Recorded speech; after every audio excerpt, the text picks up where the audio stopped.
I thought Indiana State did a great job at coming out with great energy, great intensity, and our team has to do a better job of understanding the target that's on our back. Um, I think our guys, I think that they understand it, but I need to feel like they believe that every single time that they take the floor, especially on the road, that the team want what our guys have gotten the chance to experience, and so I got to do a better job of getting us prepared to play at the beginning, and got to give Indiana State credit because I think their guys were on fire, getting to the basket, driving us one on one, and they did a great job of scheming. They Coach Shirts, I mean, he's one of my favorite. I'm not just saying this because I'm getting interviewed here, but he's like one of my favorite offensive minds to watch and steal stuff from. We steal a bunch of stuff that they do. So, big fan of him. Proud of how our guys battled back through adversity. A couple guys hit some big shots. Lucas Williamson is one of the best leaders, one of the toughest dudes I've ever been around. Braden Norris was 0 for 3 from 3, was 2 of 9 from the floor, and then hits a fadeaway jumper in the paint, and then hits a 3 to ice the game. So proud of our guys fought through adversity, and got to give Indiana State credit for the way that they came out with a lot of energy and made it hard on us. Drew, the personality of your team has been maybe they're not taking the target on their back as well as they like, but they're responding to adversity well within games. That trait's been evident in your last 3 games. What do you think is within this team? Is it just the confidence they've had through success over the years? What creates that confidence that even though they get down, they can recover? I think a lot of it is experience. I don't know if a team that hasn't played with each other this much, or if a team that doesn't have guys that are 22, 21, 23 years old that are playing out there on the floor. I don't know if a team could do this. What we're doing. Not to say that this is what we want to do. I mean, this is far from the way that we want games to go. But I do think it speaks about the character of those guys, and I think it speaks to, just how bad they want to win. Because we've been in so many different situations this year, and our guys have fought all the way to the end. Whether it's getting down early at, versus Auburn, getting down early versus Michigan State, finding a way and clawing back to make those one possession. Auburn was basically a 2-possession game. DePaul, we fought back in that one. The first Indiana State game, we were down at halftime as well, so finding a way to win that one. I mean, there's just every single game this year, it just seems like our guys are just refusing to lose, and so that's fun for me as a coach to see just how much those guys want to win and how much they don't quit. Marquise Kennedy's ability to read Indiana State, what they were doing off their cutting action and their screens up at the top of the perimeter. Do you feel like that was what, in the first half, ignited you guys back into the game a little bit? He had a big influence. Yeah, Marquise is. Like I told him after the game, he shot a floater in the second half. We were up 2. It was 42-40. He shot a floater. I've never seen anybody shoot a floater from the free throw line and then go and get a rebound above the basket. Very few people in the world can do things like that. And that's just how special of an athlete he is. Now, he has to get his athleticism into the game. And I think the last 2 games, we're starting to see Marquise Kennedy, what his athleticism can do for him on both sides of the ball. It's not just offense that you need to make an impact, it's defense too. And so Marquise is fun to coach because he listens and he responds. And Marquise always shows up in big games, so he's fun to coach. And I do think that his pressure defensively, creating steals was a huge key to us, making that run at the end of the first half. Thanks, Drew. Appreciate it. Thank you, guys. Thanks. Have a good one. Yeah. Thanks, Todd. Xavier, Julian, another close call, tough one, but it was hard to finish. What was most frustrating about not being able to get over the top tonight?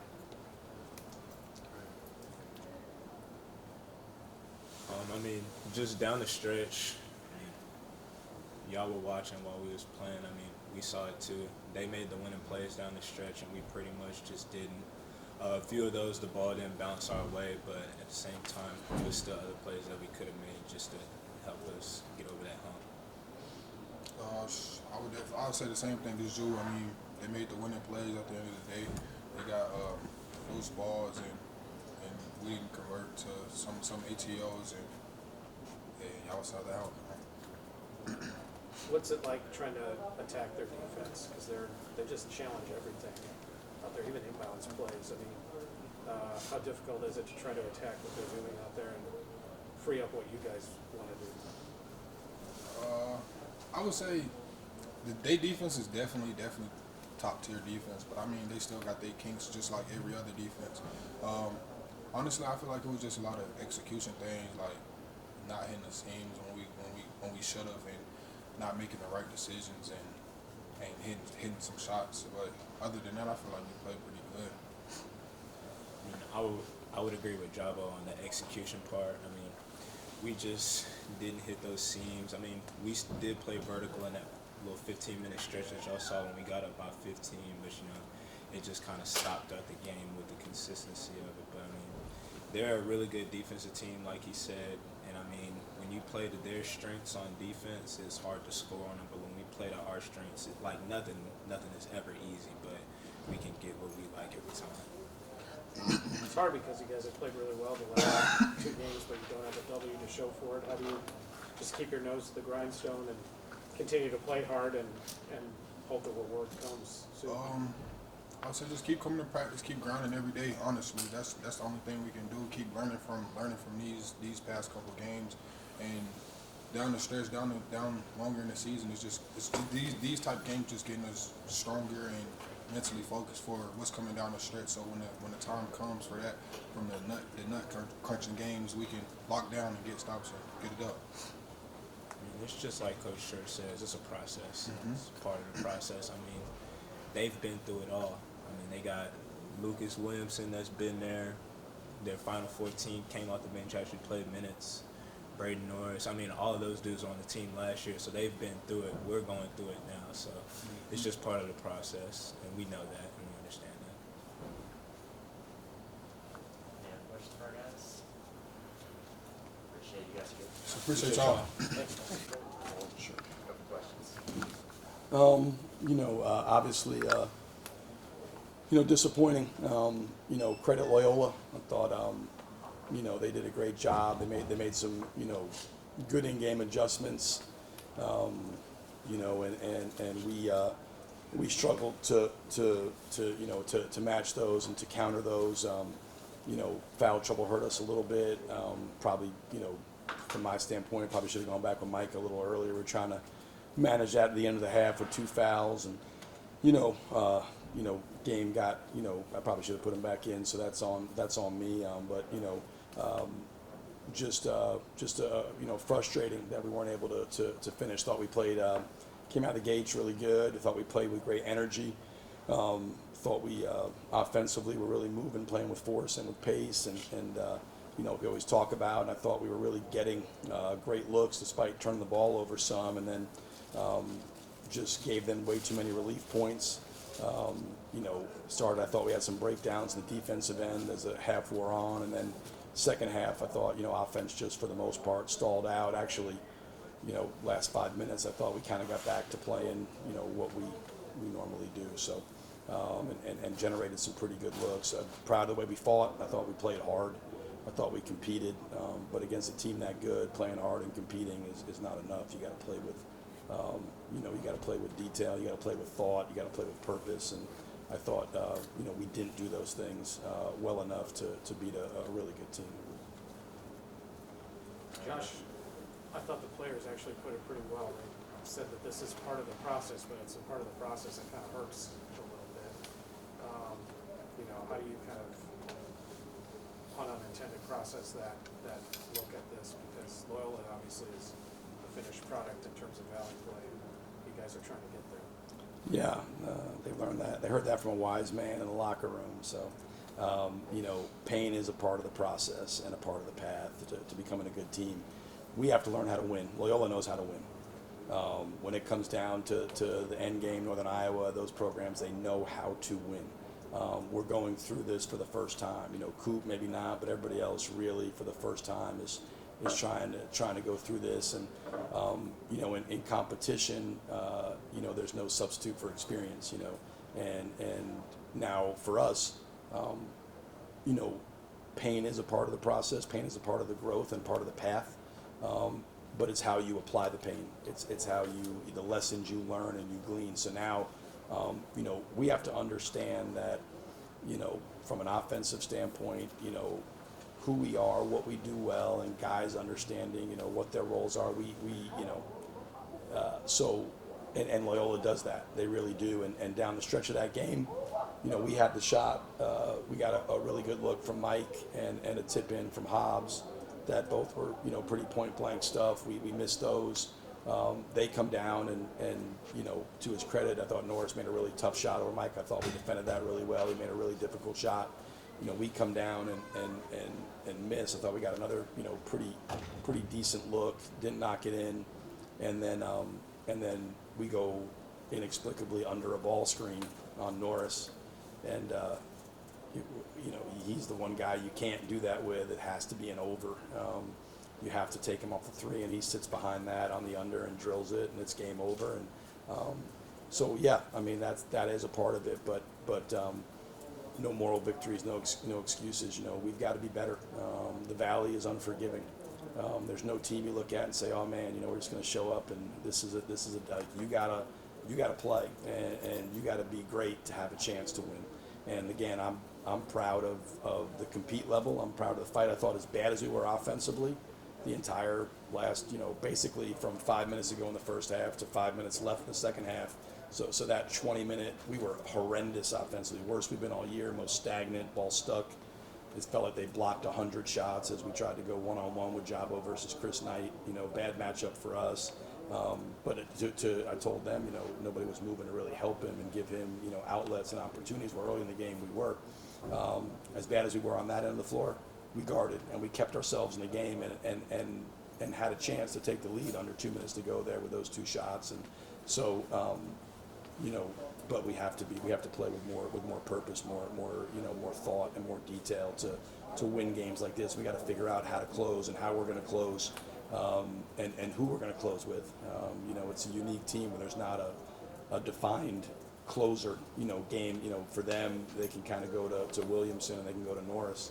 You know, for us, we got to kind of manufacture that and figure out, you know, the best way for us to try to close games where it's slow. You know, last 3 minutes of a close game, the game really slows down, and you know, and you got to find a way and put the ball in guys' hands. They got to make plays. You kind of prefaced my next question. I mean, that 20-minute period you're talking about, Loyola's defensive effort certainly went way up. Yeah. But part of that too is how you respond to defensive effort on your own part. Mm-hmm. Do you think that's part of the process of those guys learning how to respond to a, you know, much, you know, when their wave came, so to speak? Yeah. Is that part of how you learn through these games? Not the way you want to, but is that part of how this is going? Yeah, I mean, I think you know, I think early in the year, as bad as we were offensive in that 20-minute segment, you know, the game flips to where we couldn't get back into it.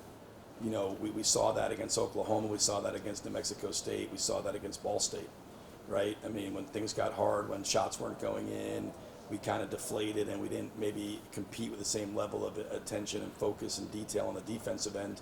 And I thought tonight we did that. You know, they wound up with 64 points, and that was with, you know, a foul there at the end. I mean, you know, we kept ourselves within range guarding. Now they made, you know, they start the game. They had Schweiger on Cam Henry. They were playing Hudson on Julian and playing back in the paint, and we did some things to take advantage of what we thought we had, some pretty good matchups, and then they made adjustments. Obviously, they went to Knight and they went small and they switched and they went switching five with Ayuk Ubak out there, and they did some things, and again, you know, it made it more difficult for us to find space. And they went back with Knight and put Knight on Jabo, and did a good job of keeping from switching that matchup.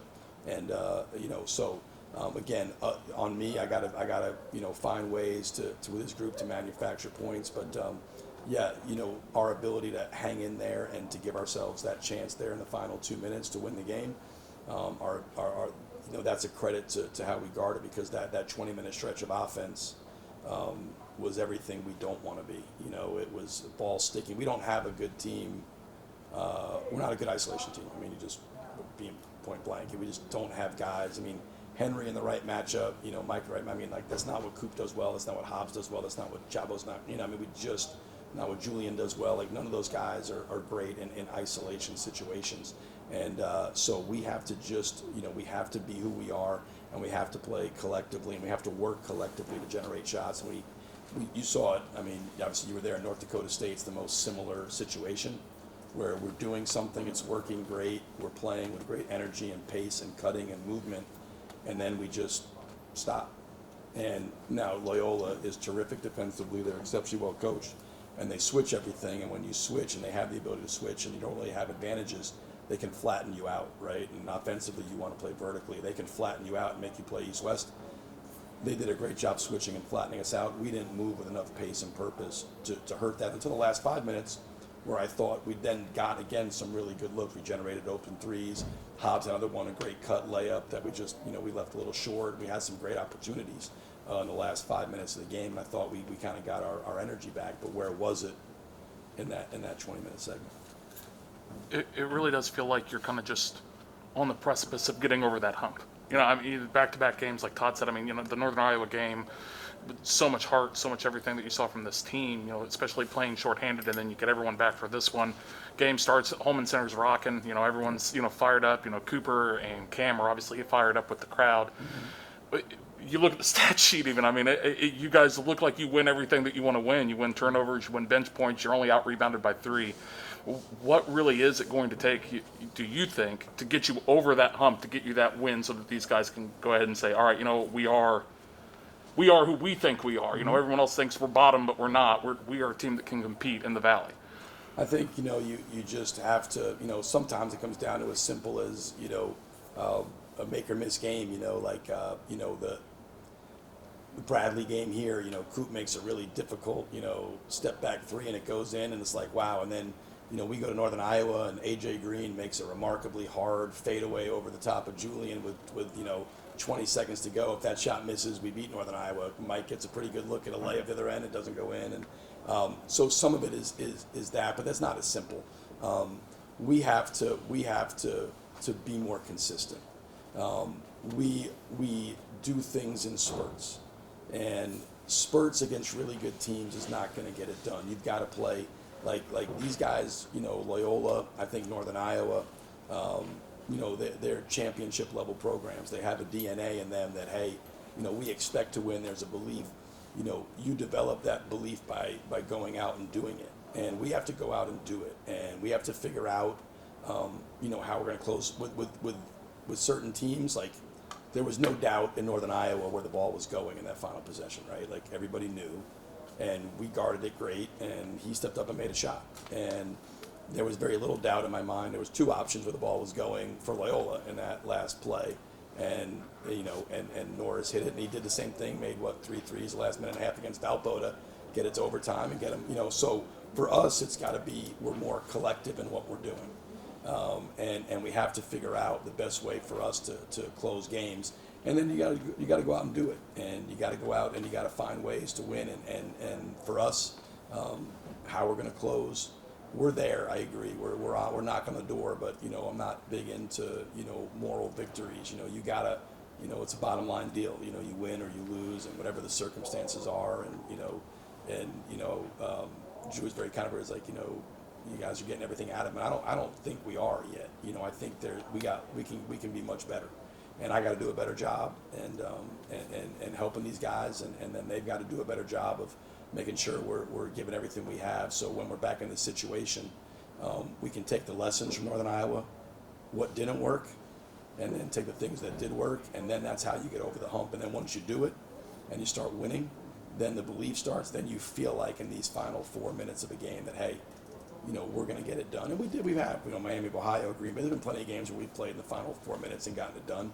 But in the Valley, it's a whole different level, and you got some championship DNA, and that can be developed. But we're going to have to develop it, and again, that's the challenge for me, and that's a challenge for the guys in that locker room to develop that mentality and that mindset.